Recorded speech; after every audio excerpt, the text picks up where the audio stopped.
Assalamualaikum warahmatullahi taala wabarakatuh. Waalaikumsalam warahmatullahi wabarakatuh. Bismillah walhamdulillah. Wassalatu wassalamu ala Rasulillah Sayyidina Muhammad ibn Abdullah wa ala alihi wa sahbihi wa mawalah. Subhanallah walhamdulillah wa la ilaha illallah wallahu akbar. Wala hawla wala quwata illa billahil aliyyil azim. Adada kulli harfin kutiba aw yuktabu abadal abidin. Wa darah dakhirin subhanaka la ilma lana illa ma 'allamtana innaka antal alimul hakim.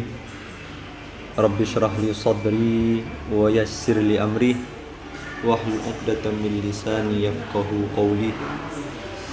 Wasaddid lisani wahdi qalbi bi hadisin Rasulullah Muhammad bin Abdullah sallallahu alaihi wa alihi wa sahbihi wasallam.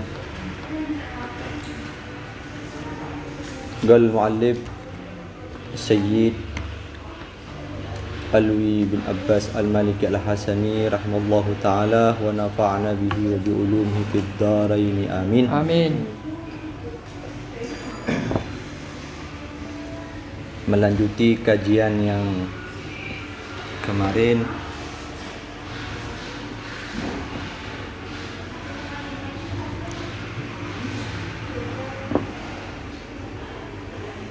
masuk ke pembahasan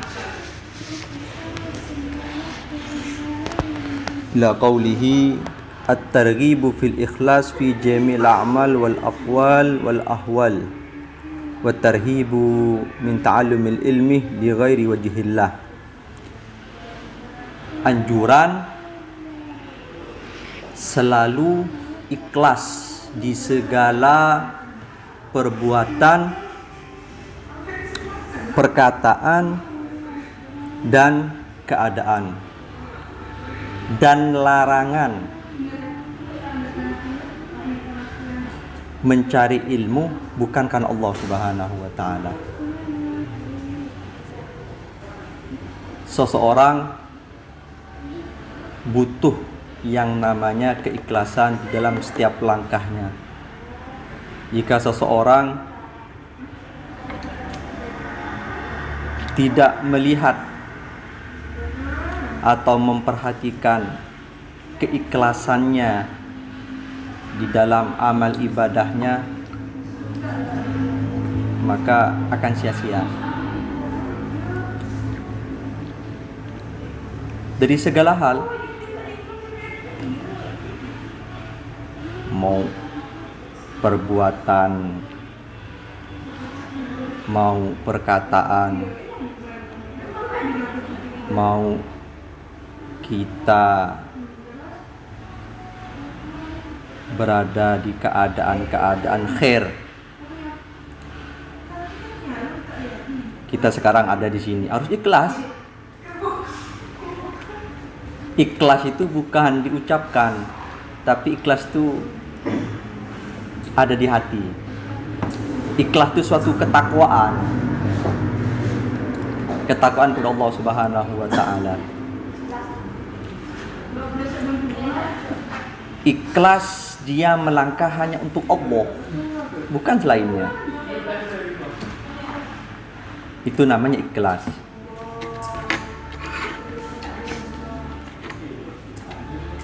Dia kerja ikhlas untuk apa? Untuk menafkahi dirinya. Yang punya istri ya untuk istrinya. Ikhlas, bukan karena terpaksa. Kita belajar sama juga harus ikhlas, bukan karena kita ingin cari pujian, bukan ingin cari sanjungan, bukan. Ikhlas ini berat, tapi kalau kita melangkah nunggu ikhlas tidak bisa-bisa juga. Dengan beriringnya amal tadi, 1-2 langkah kita mulai ikhlas. Kita mau beramal nunggu ikhlas tidak bisa deh. melangkah dulu 1, 2, 3, kita tak ikhlas tak apa-apa. Untuk awal kita memang berat. Tapi perlahan-lahan. Dikit demi sedikit langkah kita itu untuk Allah Subhanahu wa taala. Kita solat untuk Allah. Memang kita solat ini agar rezeki kita lancar, Amin. agar hidup kita tenang. Amin. Tapi pada hakikatnya solatnya kita itu ikhlas seperti apa? Dia solat mau dibalas tak dibalas, apa kata Allah? Yang penting dia melaksanakan apa yang sudah diperintahkan. Kewajiban. Ya untuk awal tidak apa-apa kita solat untuk Mengharap rezeki mudah, hidup tenang. Tapi jangan sampai akhir ayat kita tuh hanya untuk itu. Berarti kecintaan kita kepada Allah Subhanahu wa taala tak sempurna. Masa cinta butuh balasan? Cinta yang hakikat, cinta yang betul-betul cinta itu tak berharap apapun kepada sang kekasihnya. Pengorbanan yang dia kasih kepada sang kekasih tidak mengharap apa-apa. Kalau masih mengharap ya berarti cintanya cinta Bohong, palsu. bukan cinta bohong, cintanya itu tidak murni, tidak tulus. tidak tulus. Dia kalau betul-betul cinta dengan sang kekasih, mau sang kekasih itu tidak peduli, tidak apa kata dia? Itu baru cinta. Makanya kalau kita beribadah untuk balasan berarti sama halnya kita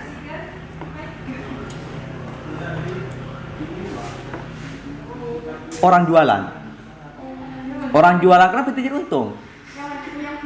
Sama lah kita kalau kita beribadah, beramal untuk mengharap surga, ya mantap tapi kurang sempurna.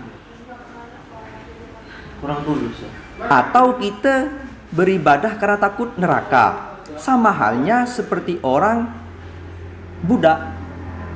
Budak itu disuruh tuannya manut karena takut disiksa. Ya kan? Nah, tapi kapan kita beribadah ini seperti orang yang merdeka? Merdeka mau dibalas tak dibalas? Apa kata Allah Subhanahu wa taala? Nah, tinggal kita introspeksi diri. Selama ini ibadah yang kita laksanakan, baik ibadah perbuatan, perkataan, itu sudah penuh gak keikhlasannya? Oh belum. Sekarang mulai maju 1-2 langkah untuk ke sana. Sampai kapan kita beribadah hanya untuk balasan? Kita ini ibadah balas tak dibalas ya harus, karena manusia diciptakan untuk ibadah. Tapi tidak mungkin ketika seseorang hamba menyerahkan waktunya untuk Allah, Allah abaikan, tidak mungkin. Seperti kita dekat dengan kekasih kita, ngasih pengorbanan yang banyak dengan kekasih kita, masa mereka abaikan? Tak mungkin. Dikit banyak mereka mandanglah, senyum kan, seperti itu. Ini Allah tidak bakalan menyia-nyiakan setiap kebaikan yang kita kerjakan, pasti dan pasti. Cuman kitanya aja yang kurang yakin. Makanya manusia sekarang banyak problem, banyak masalah karena bukan bisa dipastikan, bisa dikatakan lupa dengan 3 perkara. Gak yakin dengan Al-Quran, gak yakin dengan hadis, gak yakin dengan perkataan-perkataan para ulama. Allah masa bohong? Gak mungkin kan? La yukhliful mi'ad. Kata Allah, kalau ente beriman, kalau ente bertakwa, kata Allah, anak tanggung semua, anak mudahkan semua urusan ente. Tapi kenapa waktu kita sekarang banyakan untuk dunia, banyakan bukan untuk selain Allah? Nah, Kemudian kita kurang yakin dengan sabdanya Rasulullah. Masa Allah bohong? Tidaklah yang keluar dari Rasulullah itu kecuali wahyu. Ya kan? Contoh hal sedekah. Mana qasamalun min sedekah bal yazidad. Tak bakalan berkurang harta yang sedekahkan, kata Rasulullah. Akan bertambah sampai 3 kali. Cuman kita berat untuk sedekah kan? Kadang milah-milih. Sedekah itu jangan milah-milih. Mau dia orang punya, tak punya, niat kita ni sedekah. Jangan mandang orang ni. Mau pengamen ke, mau pengemis ke, serah. Yang penting kita niat ngasih sedekah, sudah, jangan milah-milih. Dia orang kaya, bukan masalah orang kaya, memang sedekah itu ada tingkatannya. Tapi secara global sedekah itu ke siapapun, jangan milah-milih. Lebih-lebih sama orang tua. Orang tua, kita sekarang punya rezeki, utamakan orang tua. Kita makan seperti ini, orang tua harus makan seperti ini. Makanya kita dalam beramal, mencari rezeki, niatkan untuk orang tua. Yang pertama. Yang kedua, untuk umat. Yang ketiga, untuk keluarga, untuk kita. Kalau kita niatkan seperti itu, Allah kasih. Tak mungkin tak kasih, cuman kita ya kurang yakin. Butuh keikhlasan dalam semua itu. Kita kerja ikhlas, kita melangkah kaki kita sekarang di sini harus ikhlas. Butuh pengorbanan. Capek-capek Dari kubu. rumahnya yang jauh, ini beliau dari kubu. Asli dari kubur Ustaz. Tadi ana lihat beliau storynya ziarah ke makam Sultan Idrus bin Abdurrahman Al-Idrus, Sultan Kuburaya. Mutar-mutar hujan lagi. Barokah.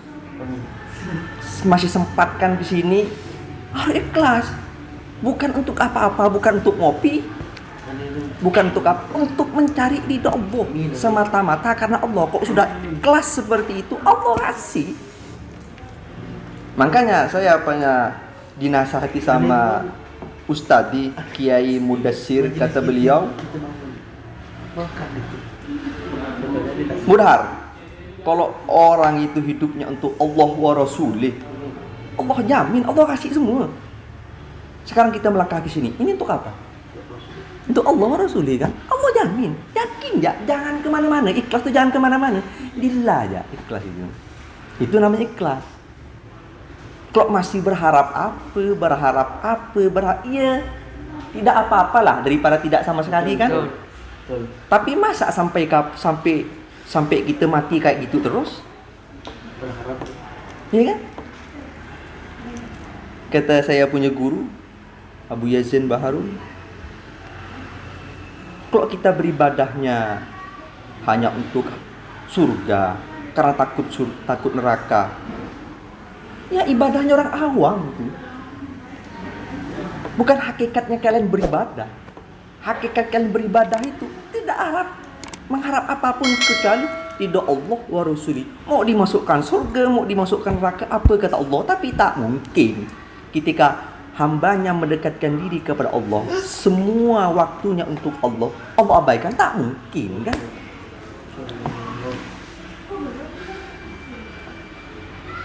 Perkataan kita harus ikhlas. Kita ngomong sama orang ikhlas. Contoh, terkadang kan kita berkumpul sama teman. Orang ngomong, kita tuh mau ngomong tuh malas sebenarnya. Enggak apa-apa. Kita ngomong ikhlas karena untuk menyenangkan dia. Kalau dia tak diajak kita ngomong, jadi tempe penyet lah.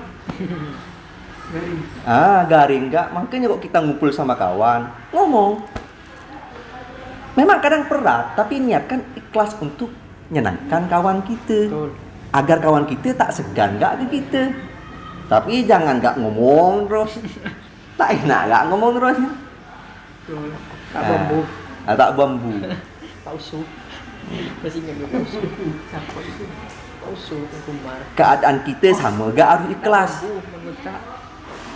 Keadaan apa? Keadaan kita sekarang jadi apa sekarang? Sekarang ana jadi tukang apa? tukang Tukang ikat orang. tukang apa kata orang ya. Keadaan kita sekarang ni gak Kalau tak gak terlalu mapan lah. tentu lah saya. Kerja pun ala kadar, ya ikhlas. Bacuk. Jangan, oh, ya Allah kenapa anak sekarang jadi tukang gojek? Kenapa anak nggak jadi bos? Ya aku ikhlas dengan itu. Proses Ana sih selalu ikhlas ana. Ikhlas. Adios. Anak sekarang nih kerja tak dapat. Harus ikhlas, namanya selalu ikhlas dalam keadaan itu yang dimaksud. Ikhlas. Dalam keadaan apapun kita harus ikhlas. Mau kita melarat, mau kita senang, mau kita bahagia harus ikhlas. Apalagi bahagia. Terkadang orang bahagia ya ikhlas sih, cuman dia lupa sama Allah. Maka jangan bangga, jangan apa kata orang tuh, jangan iri ketika melihat orang yang bahagia, melihat orang hidupnya mapan, jangan. Karena belum tentu kebahagiaan orang yang kita lihat tuh jiwanya tenang. Karena kebahagiaan itu tidak diukur dengan materi, tidak. Mobil mewah enggak juga. Iya kan? Rumah megah enggak juga. Kadang dia banyak duitnya tapi mau makannya misal masih milah-milih. Kebahagiaan itu apa sih? Tenang, jiwanya tenang. Itu namanya bahagia. Bahagia itu nggak bakalan kita raih, nggak bakalan kita dapat kalau kita nggak ikhlas. Betul. Iya kan? Memang sih bahasanya simple ikhlas, tapi ikhlas ini berat. Tapi kalau nggak dicoba, nggak dilatih, susah. Betul. Nggak nyampe gitu. Makanya kita harus tahu hakikatnya hidup. Kalau manusia sudah betul-betul tahu hakikatnya hidup, dia hidup akan tenang. Apa hakikatnya? Untuk beribadah. Bahkan ketika kita sholat, inna sholati wa nusuki wa ma yahya wa mamati lillahi rabbil alamin. Hidup ana, matinya ana untuk Allah. Itu yang harus kita pikirkan. Kalau sudah untuk Allah, kita tuh tak sumpek, kita tak berat. Orang berat sekarang ini bisa dipastikan karena waktunya dia dengan Allah sedikit. Kenapa? Karena tidak mungkin lah ketika seorang hamba dekat dengan Allah, Allah beratkan tuh tidak mungkin. Wa man yattaqillaha yaj'al lahu makhraja wa yarzuqhu min haitsu la yahtasib. Barang siapa yang bertakwa kepada Allah, Allah kasih jalan keluar. Allah mudahkan rezekinya. Nah, tapi sekarang pertanyaan, kita sudah bertakwa enggak? Dari 24 jam itu banyakan untuk akhirat apa dunia? Jangan heran. Kita ya kerja sama orang 5 jam ya digaji 5 jam. Iya kan 5 jam. Inti kerja sama orang 5 jam minta mau gaji 10 jam. Diketawakan sama bosnya, bisa-bisa dipecat. Yang seperti itu. Nah sekarang kita sama Allah cuma sejam, ya sejam lah. Rezekinya merasa, kenapa ya Allah hidup anak kayak gini? Ya pikirkan sekarang. Memang ya rezeki itu wajib kita jemput, wajib kita cari, tapi jangan sampai terlena. Sholatnya tinggal, baca Qur'annya tinggal, itu namanya terlalu berlebihan dalam mencari Dunia. rezeki. Padahal Karena mau kita 24 jam kerja pagi, siang, malam, kalau sudah Allah tetapkan segitu, ya segitu, tak mungkin berubah. Tapi kalau sebaliknya kita tenang-tenang nih, tenang-tenang, santai. Kalau udah Allah kasih segitu-segitu lah dia. Iya kan? Memang berat, tapi harus kita coba. Kunci pertama ikhlas. Maka di antara thariqahnya Sadah Bani Alawi itu yang pertama ilmu. Setelah ilmu amal. Cari tahu, amalkan. Setelah amal warok. Warok itu dia meninggalkan sesuatu yang subhat. Yang betul, apalagi yang betul-betul haram. Yang masih samar-samar itu ditinggalkan. Ini halal apa enggak ya? Yang samar ditinggalkan, itu namanya warok. Orang warok itu bukan berarti dia hidupnya ala kadarnya. Oh, dia punya mobil enggak warok, kata siapa? Bukan itu. Kita sekarang butuh dunia, tapi dunia bukan segala-galanya. Dunia itu di tangan ya, bukan di hati. Kan seperti itu. Kita punya duit, bisa beli motor. Hah? Tapi tak mau. Takut beli yang lain. Nah, itu namanya dia disiksa sama dunia. Dunia itu untuk dibeli. Ketika dibeli itu kenikmatan. Kenikmatan untuk dinikmati.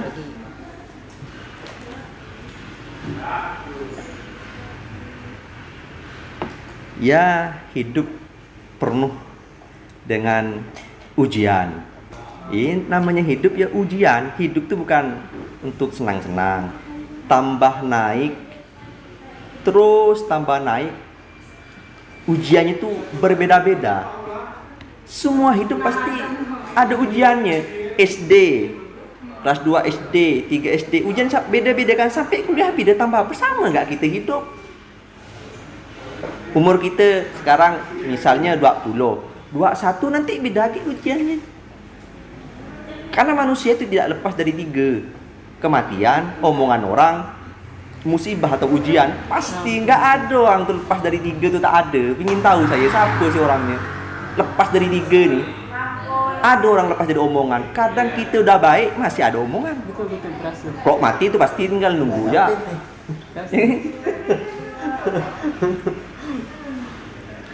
Kemudian tadi yang terakhir, larangan mencari ilmu bukan untuk Allah. Sekarang banyak kita mencari ilmu hanya untuk bangga-banggaan. Cari ilmu untuk berdebat. Cari ilmu untuk hanya intelektual aja. Orang pintar banyak tapi orang benar sedikit. Dia cari ilmu agar dia nanti punya titel atau ilmunya dia untuk duit, untuk pekerjaan, bikin sekolahan, madrasah agar bisa narik duit sama. Tidak apa-apa, tapi jangan dituju untuk dunia agar dapat duitnya, dapat ini. Bukan berarti orang cari ilmu itu lurus.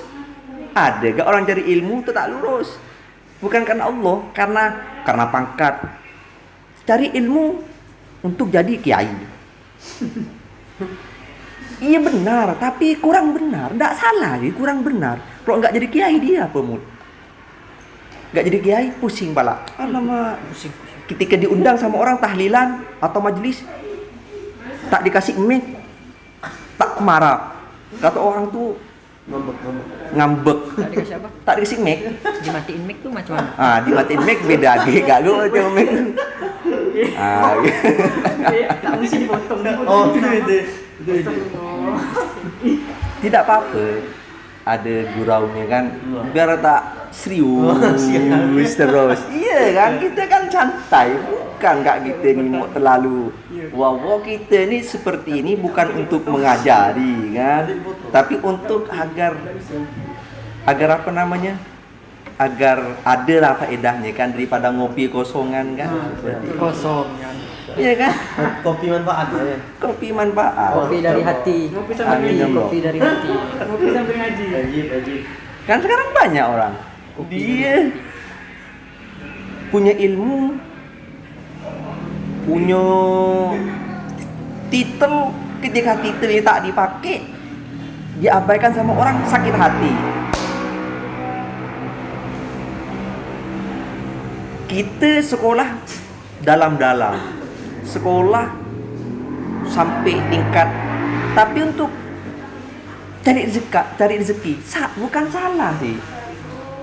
Kalau kita sekolah S1, S2, doktor, tujuannya untuk cari kerja, secara tidak langsung kita memperbudakkan diri. Iya kan? Memperbudak Rendahkan diri, masa capek-capek sekolah untuk kerja? Untuk Allah dong, untuk umat. S1, S2. Alhamdulillah anak S2. Tapi bukan berarti anak menjatuhkan S1 itu enggak. Maksud anak tuh kalau kita sekolah tinggi itu untuk Allah, bukan untuk kerja, bukan untuk debat sama orang. Ya untuk Allah ini seperti apa? Ya untuk Allah, dia beramal cari ilmu tuh agar dia beramal tuh sesuai dengan ilmu. Orang beramal tanpa ilmu nggak diterima. Sekarang kita belajar untuk apa? Agar sholat anak benar, agar anak tahu oh ini hukumnya kayak gini. Itu untuk Allah kan namanya kan. Tapi kalau misalnya yang umum ini kan banyak dipraktekkan. Umum niatkanlah untuk umat, untuk bermanfaat. Ente bisa jadi dokter, niatkan dokter yang baik, jangan pula Narik duit orang. yang baik niatkan itu untuk bantu orang. Yang ini di sini ya. Ini anak tak dimotong. Intinya kita harus selalu ikhlas di dalam langkah kita, perbuatan kita, perkataan kita, keadaan kita, dan kita ketika cari ilmu hanya untuk mengharap ridha Allah, tidak yang lain. Yaitulah kita hidup.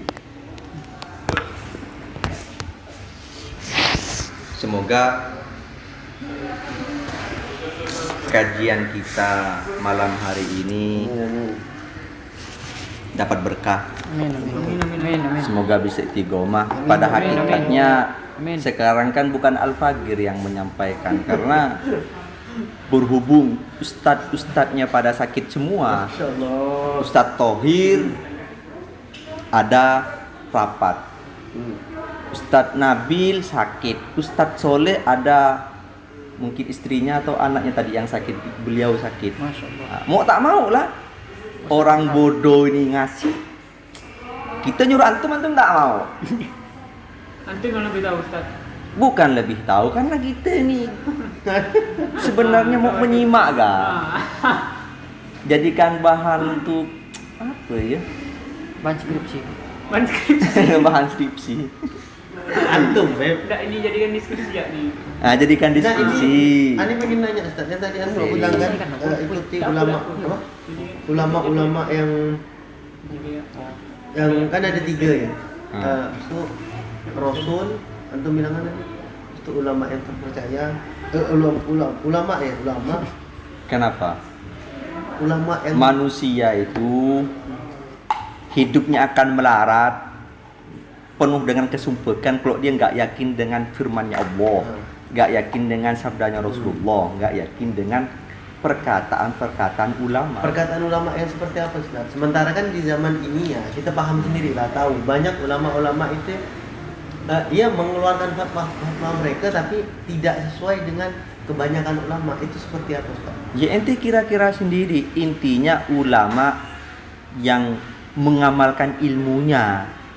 Ulama itu banyak, orang alim itu banyak, tapi al-amilin yang mengamalkan ilmunya sedikit. Siapa yang harus kita tiru? Ulama yang mengamalkan.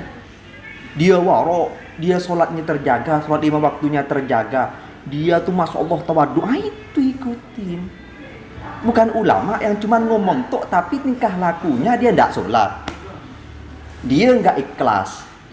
Ya kalau ikhlas itu urusan Allah ya, dia tuh tidak berakhlak, dia nggak istiqomah. Ya kita ambil tidak apa-apa, karena ada pesan Kita ambil tidak. Al-Imam Muhammad Al-Bagir, kalau nggak salah cucunya baginda Rasul Sallallahu Alaihi Wasallam, terimalah perkataan yang baik dari orang yang mengucapkan meskipun orangnya itu nggak mengamalkan. Nah sekarang tinggal kita cari lah, mau dia bajingan, mau dia siapa, kalau memang baik ambil.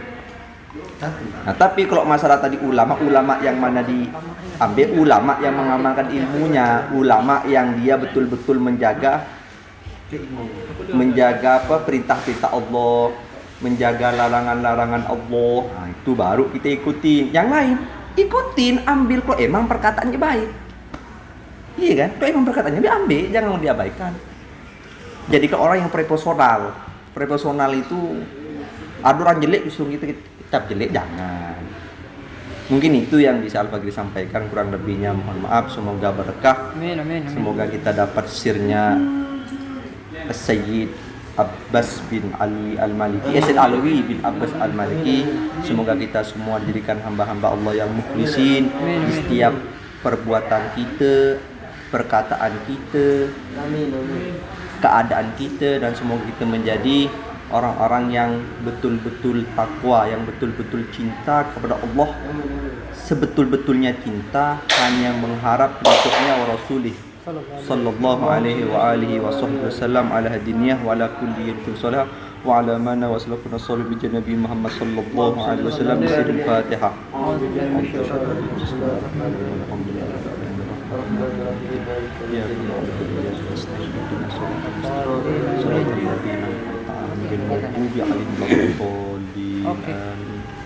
Assalamualaikum warahmatullahi taala wabarakatuh. Waalaikumsalam warahmatullahi wabarakatuh.